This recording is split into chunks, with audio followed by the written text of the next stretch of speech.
P1, topí se mi kadet. Jak to řekl šťastně. Topí se mi kadet. G4 v pohodě, nic se nestalo.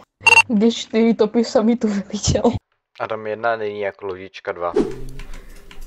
Tak dajte si to tuto na ten alkohol testo. Dobre, a fúkajte až pokiaľ nezaznie to. Píp. Dobre, to stačí. Pane, vy jste pípnul.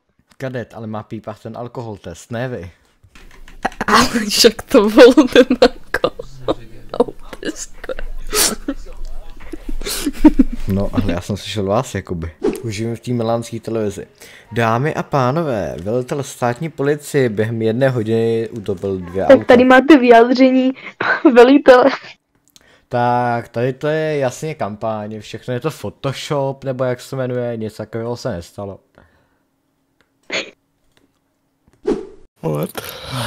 Dobrý, můžu.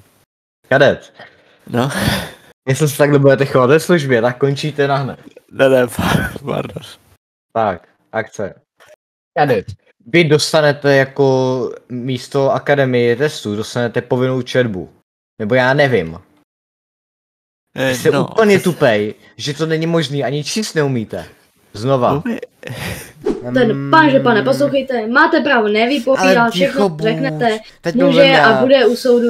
A buďte ticho, pane, nebo budou použitý donucovací prostředky, abyste sklapl. Mí otáčí se na tý židli k policajtovi. No a bude ten telefonát? Jděte už. Končím, naschle. Já chci ten telefonát. A ne. No já tam se mi to Ano, líbilo. bude... Vyputal k židli. Zůstaňte. Co? Ano, takže pane, vyputal zase.